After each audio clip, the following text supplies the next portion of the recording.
we were speaking about the ego, and the ego is a mechanism, is from what I was getting when I channeled that information, and creates an identity in that space where we are at that moment. But it contains all the lessons that needs to come forth for our learning, understanding that there is negative, positive learnings.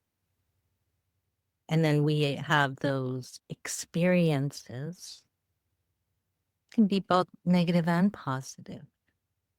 Neither is bad, good. It it just is for our own learning.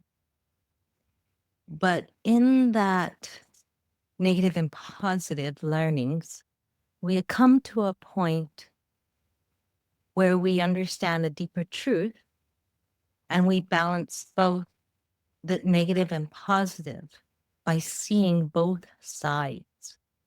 At that point, that higher learning and wisdom that comes in balances everything out.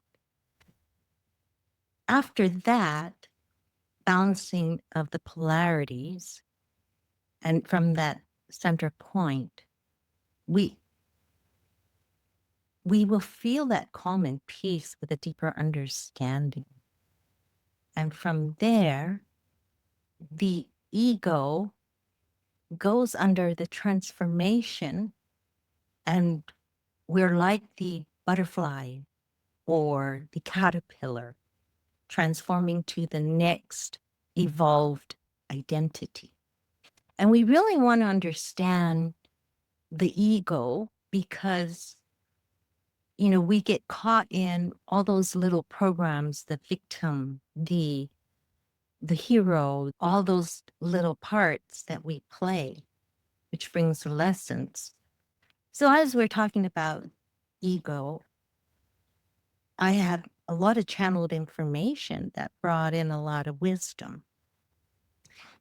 And I loved the wisdom that it brought. And that's such wisdom we can only share. And hopefully we all grow and learn from. So, if I could, would you like to hear? Yes, please. Oh, this is fun. In this instance, they were talking about a certain individual who was behaving in a sulky manner. In Hawaiian, they were telling me they were nuha, and ho'onuha is what they brought in, which means to cause another person to sulk. It's a behavior. Nuha on its own means sulky, sullen, peeved, peevish, stubborn, to sulk, to balk. And that was the behavior I was trying to understand um, of this other person. Ho'onuha means to cause another to sulk. As you can see, a person not liking being in that manner wants everyone else to join their pity party. So they'll cause another to sulk with them. Why? So they don't feel so alone in their misery. So I asked Spirit for more answers. And they refer to the one that they doubt distortions in power, ego, battle, in knowing selfless, seeks power over others to exalt even oneself. It's a false power. This is obtained by the manipulation of other selves, people, and others. They show me that manipulating, or at least trying to manipulate other selves are subtle diversions. The service to self path seeks power over others to use for one's own benefit of inflating their own ego. It is a false sense of power. I ask, why does the mind even go there? They said, because of unworthiness. This is a block and distortion of the sacral chakra.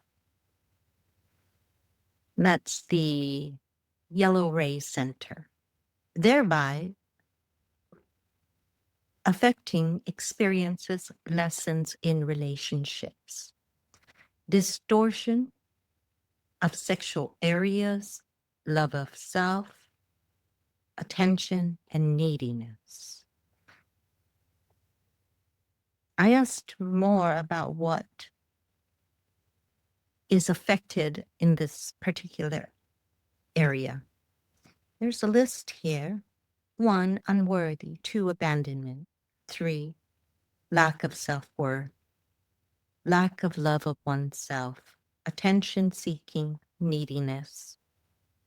Seeks to manipulate others to obtain the above.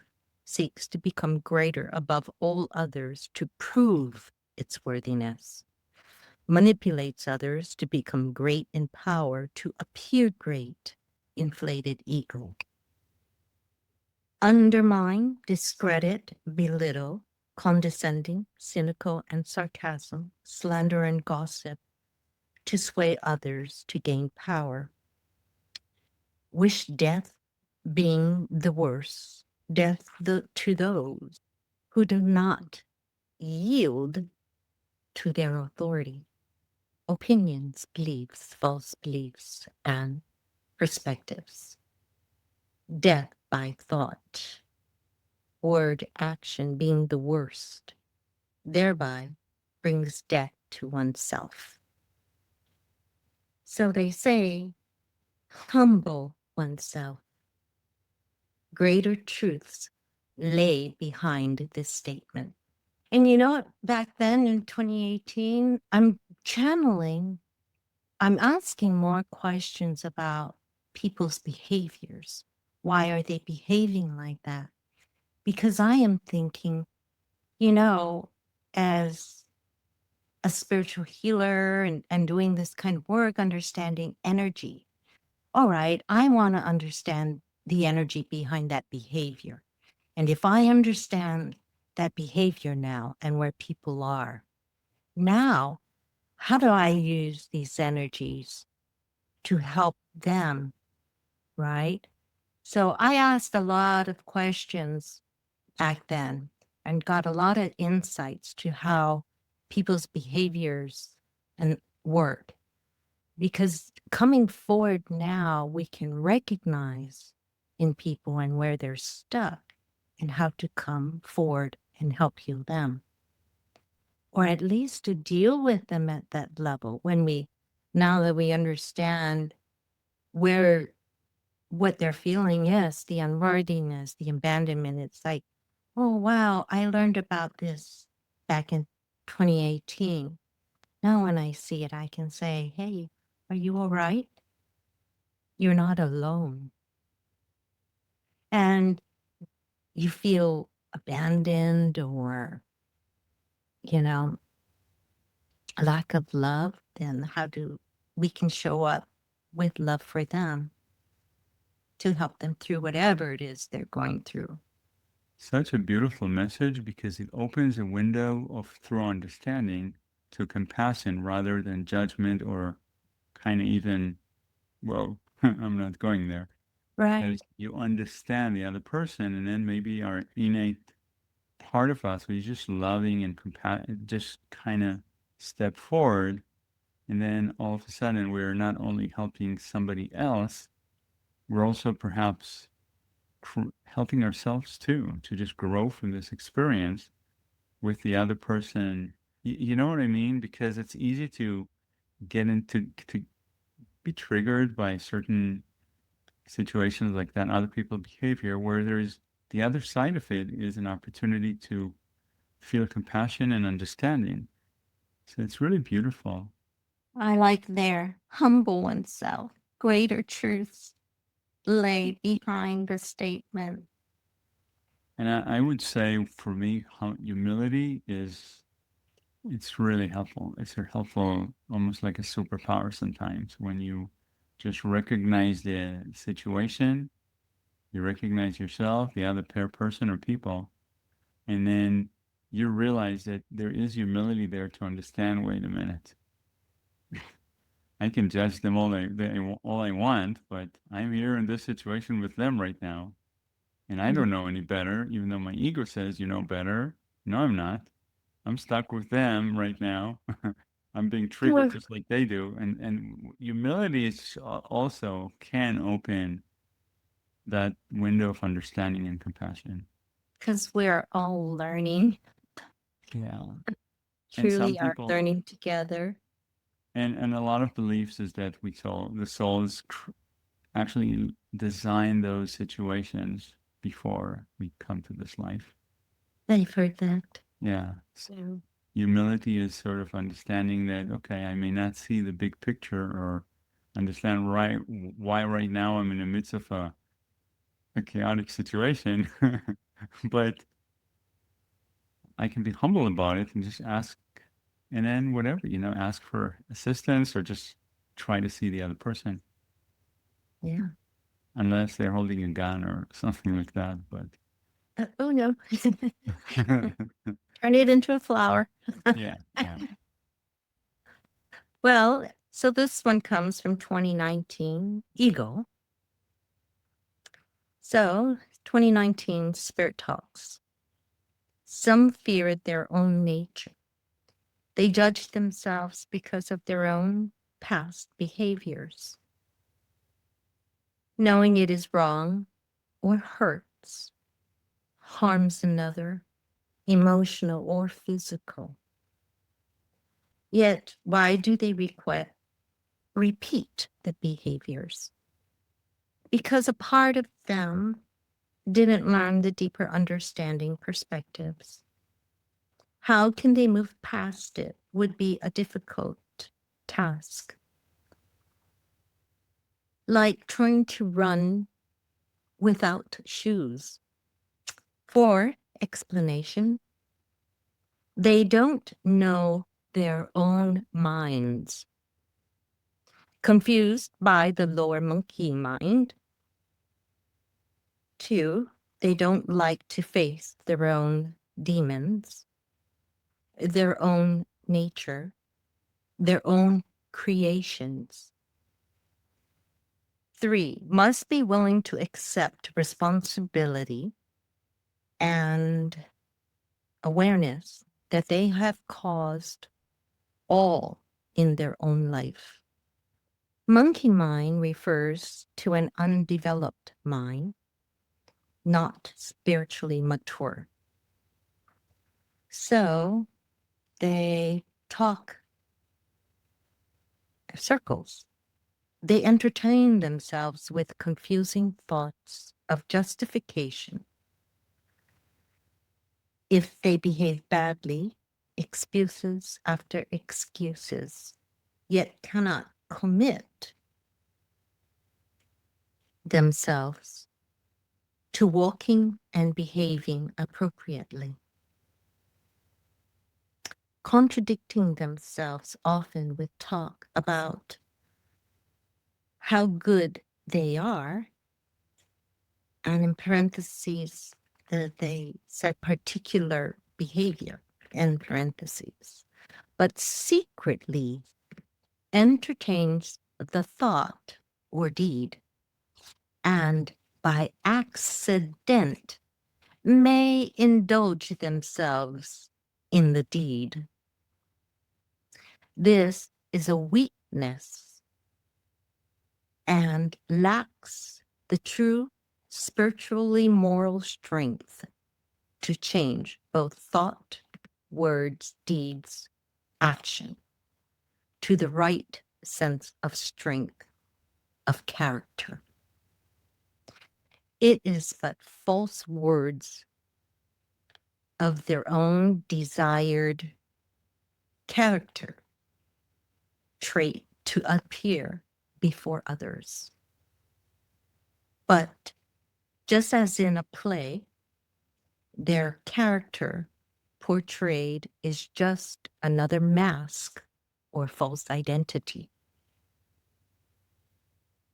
One, because they fear facing the truth of themselves. They seek out others of similar traits to appease the emptiness they feel. They don't understand what is missing in their own strength to commit to a steadfast and lasting change. The others that are just as broken leave them after a while, feeling worthless or feelings of abandonment and the emptiness. Others can't fix you, only you can fix you.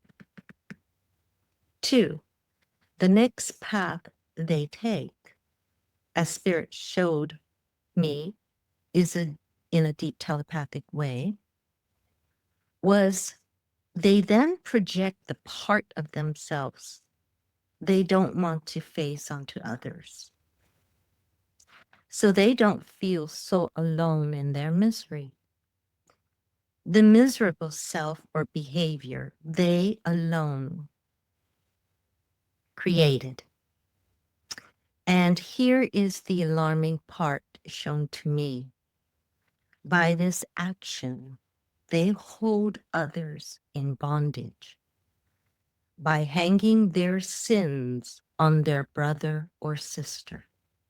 This is akin to a sin, also known as a violation of free will. I said, "Why free will?" I asked.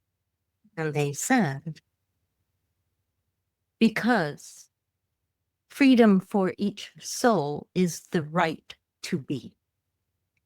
And we infringe on their sovereign rights to be when we place our blemishes upon another, such as their symbolism of hanging Jesus for others' sins. The two sins we either project or of others with our distorted desires, which are desires to heal ourselves. Take full responsibility of our own behaviors. Commit to the steadfast change. They then truly walk the walk and talk it too. This is strength of character and purity of the light within we must sustain to see it grow.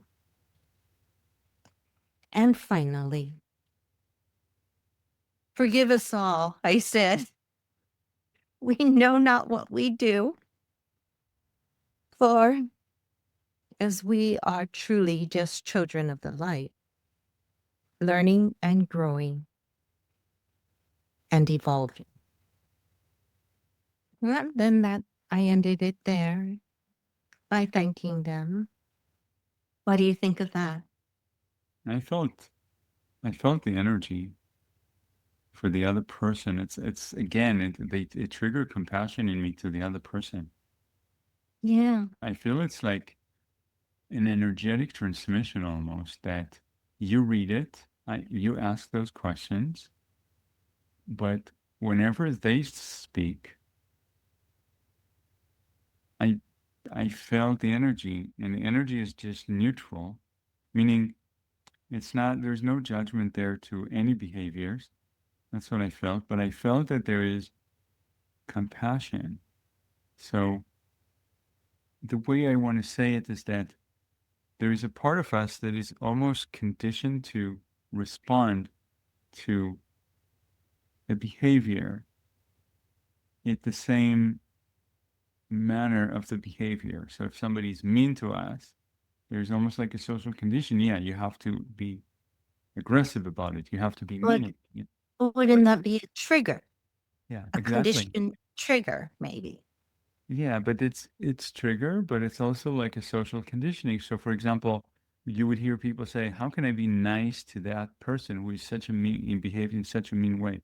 And it's something common that you hear people, and there is maybe some boundaries and all kind of things, but at the same time, I'm thinking out loud, Oh, is that's good. that there is a way before you respond to see the situation as it is, like the beings who channel see it, and they don't see it as, they just see it as it is. They understand, there is an understanding why a person behaves in such a way. Maybe they got abandoned, there is a sense of worth, things, and etc., etc. Once you understand that, and you understand that, well, this person now behaves in such way, you understand why they behave. There's no justification. You don't justify. You understand why they behave in such a way, and that can lead to a door to compassion. So, and I feel it's a very healing for a lot of people on just to feel that whatever the other person, just the way they show it, it's, yeah, the person would need to go inside and see that. And but I'm asking myself a question, like, how would we be able to see it if not through others people's behaviors? Right. Well, I do like how they explained how um we're This is projecting it out of our own triggers, our trigger response, whether that comes out of that from an anger, a fear, a guilt, or a shame. We get triggered, and then we respond with hostility. And no one asks the other person, would you like to receive my hostility because of the blemishes I hold? Well, then put that way, you just go, oh my, oh my, I need to correct myself. Put it this way, it really makes you think, we should all slow down before we respond and ask deeply, wait a minute, what emotion is coming up? Is this a trigger? Because if I respond in that trigger, I'm harming another person. Because, like they say, this violation of the law of free will harms, whether physically or mentally. You're still harming another, and there can be no harm. So I think in society, mainly, we look out at the violence and we go harm, harm, harm. Hey, there's even deeper harms that's not talked about and discussed, and that is emotionally. And these emotional hurts last longer than physical. I mean, think about, I remember working on someone when I was younger, and this gentleman was much older. He might have been like late 60s. And I remember working on him, and he had a great, great healing session. But I thought to myself, oh my gosh, he carried this pain from 9 years old to 70 and never let it go or never healed it. And if it was a physical harm, my goodness, we can scab up and bandage it and heal it right away. But look at the emotional pain, right? And with that one, it was all because of physical words that changed his life to a path that wasn't healthy. And he carried it that long. My heart sank, you know. I'm glad he finally got the healing that he needed. But part of your heart just, oh my, no one should have to carry that all their life. Can you think if they never said those words to him when he was that young, his path in life might have turned out different. And like by the law of attraction, when you're in a lower energy, like attracts like, more negative energy you put out, you're going to attract all the bad people you want, right? And his life was a life of crime that could have been changed all because of words that the family had said to him that made him feel unworthy. And so you're going out in the world trying to prove your worth. And you do whatever it takes from the lower ego to prove that worth, even if it is a life of crime. Right? But back then, I don't think they had this knowledge that we do now. You know, overall, I'm really happy to see how many people are reaching out for healing, how much more people are accepting of spiritual understanding, even and open to the spiritual healing and coming forward. It's remarkable now. I think we live in better times. Back when I was growing up, spiritual stuff was all woo woo, right? And with this religiosity part, boy, they're like, you got the devil in you. Don't be talking like that. That is dark. You're not with God. And yet here I am today and always have been talking to a higher source that brings beautiful wisdom in. I love it that society is, changing and in a better space than we were before. Don't you agree? Amen to that. I mean, this is such a big difference. The fact that we can have this conversation and people actually understand it, we understand it.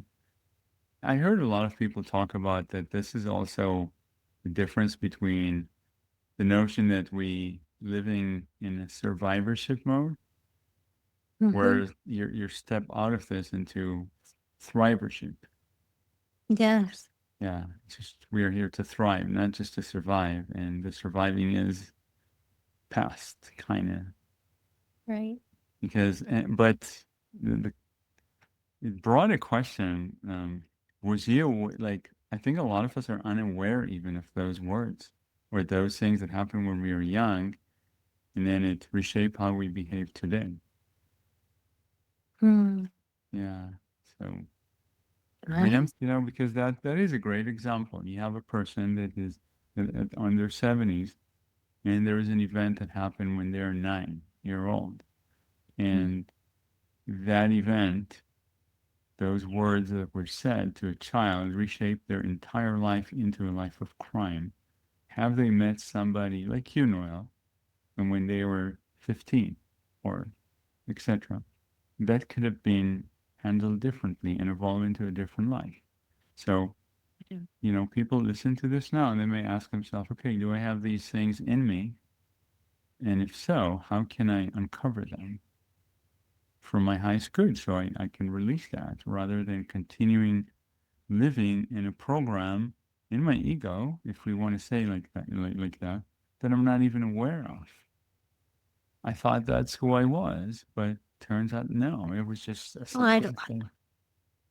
the prayer is so powerful and we feel unheard, but they're always listening.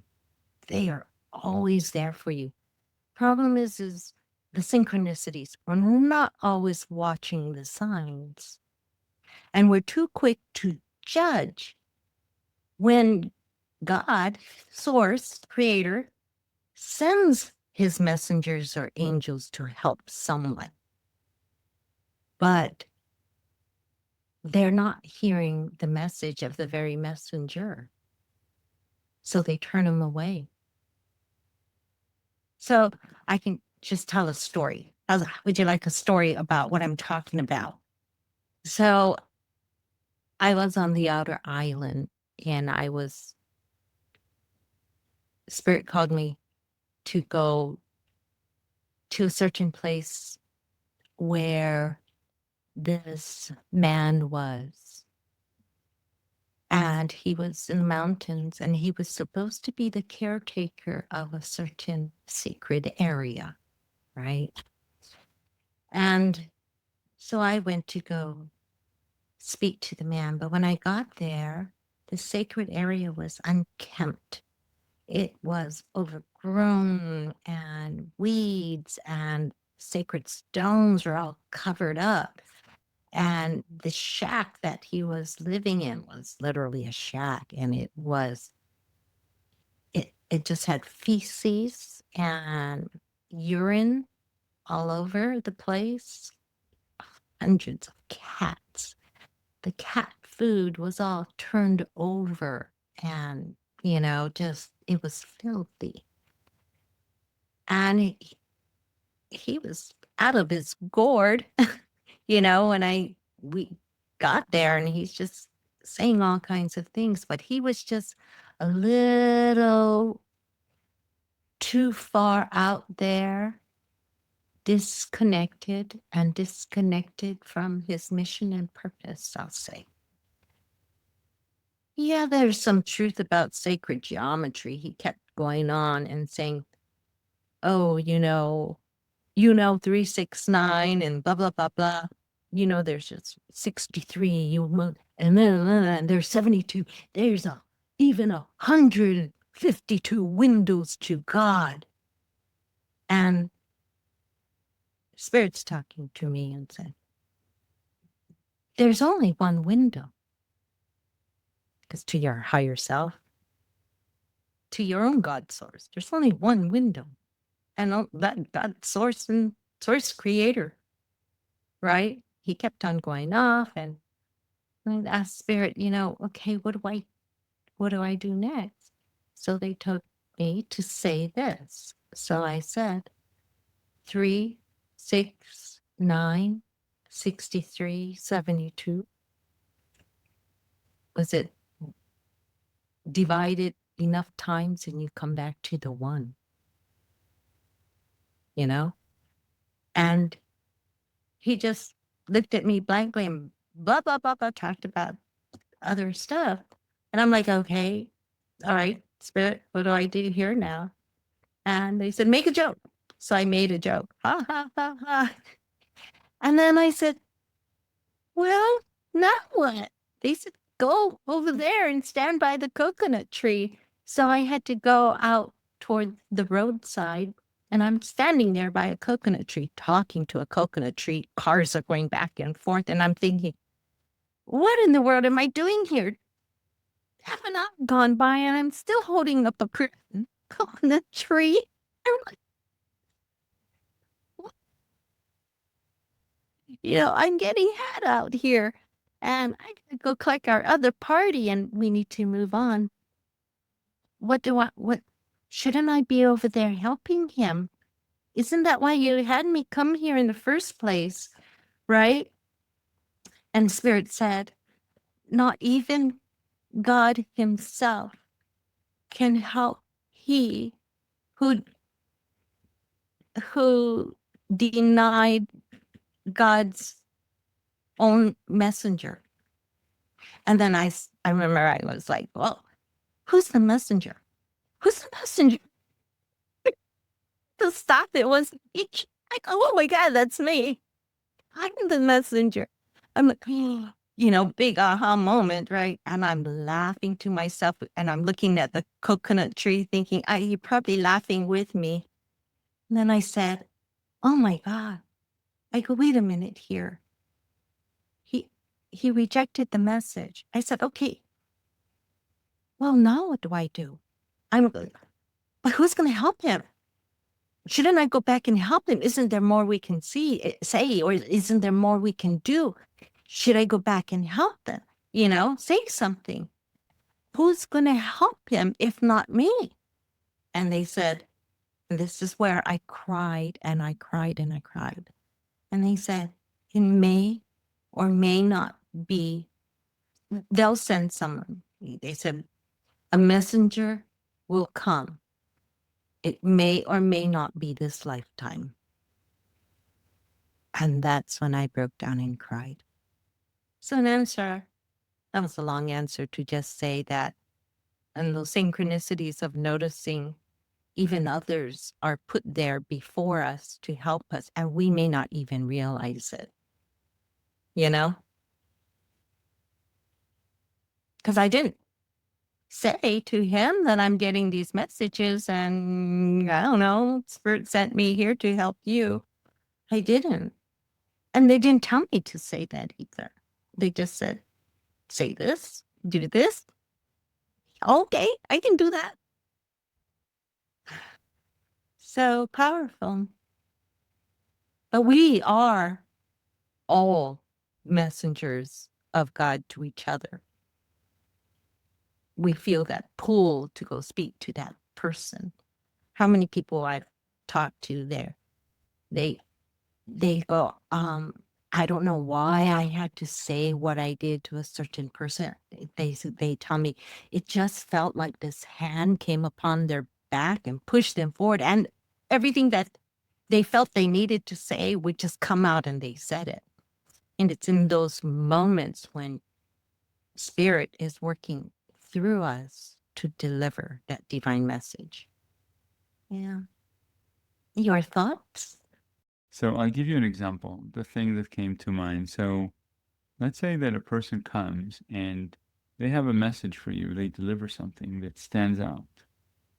And how do you know if this is actually a message that, because you want to use discernment, right? So if somebody's saying, hey, Amir, I cannot believe you're doing this. Don't you see that? And they tell me a message. How do I know if I'm looking inward and I'm like, do they have a point? Is it like God kind of sending me a message? Do I need to listen to hear? Or you're just going to say, I've been there before. No. Thank you for your message. No. There has to be some level of discernment, but from my experience, what I noticed is that there were a lot of times in my life, and I would talk about recent when I'm more awakened, that I listened to the person and I don't know if what they're saying is a message for me to listen to, or they keep dragging me into the old ways. You know what I mean? And it's such a dilemma for me. So all I can do, I don't, I can stop and ask you, what do you think? But that's like such a, and I want to say one more thing, which is important. It's such an important question because religion has been for a very long time conditioned people to follow blindly. Gurus, cult, different religious and even quote unquote spiritual figures condition a lot of us to throughout the generations to follow don't ask and do, don't ask, do. And so, but here we are in a point that you have a person, we all messengers in one way or another, we all kind of, but how do we actually know that this is a good one or not, where we're already have suffered so much in the past. So, I tell myself all the time, don't immediately reject. At the same time, be open. And I'm just hearing those kind of situations, people sending me quote unquote might be message. And a lot of the times I just let it unfold, but you know what I mean? It's just like, I do. And I yeah, think now is the time that we're all working on this connection, because from here, you know, you always have that communion for the truest answers that'll come to you, whether it's, I mean, you can connect inside just as well. To the heart space. It's still a portal. Some people connect this way or however, or connect here. But you have all the wisdom within. Because remember, we are the conduit, the receiver, and the transmitter of the higher wisdom and knowledge, which is of your own divine connection to that higher part of you. So remember to ask to always develop that relationship with your higher self or God self. Because, like in that story of where I went to that mountain and lit Guy, I'm always asking in that connection, what do I say? What do I do? How do I help? Show me. And I just listen to the guidance. And in the guidance comes through, however we connect. It could be from ancestors. It can be from angels, your higher self, the collective consciousness you're connected to. But if each person worked on that, look at how that guidance would guide their life to turn left, to turn right. Be careful of this one. Stay clear of this. Is this person what they have of truest intentions and carry wisdom that I need to hear? Questions. Yes, you'll get a yes or a no. Is that of the light? Yes or no? Is it this information going to help me on my divine path or my journey? Yes or no, right? And we work with it from there. Because there's been so many times that I would have been harmed by others, but I would stop and ask, like, okay, is this for my highest good? And I'd get a no. And I'm like, what? I'm going to have to ask again. Right? Because you're going to doubt. So I ask again. I still get the same answer. No, it's not good for you. Then I go into meditation and I meditate on that. Why? Is my interaction with that individual not good? Then I pay attention and they'll come in with a vision or more channeling or more information. And then I might meditate again the next day with even deep answers. If they're behaving like that and want to harm me, what's causing that behavior in them? And that's where, like in this books I have, where I channeled for so much information, I asked the question why and how does the mind work? Where did they get disconnected from their own source?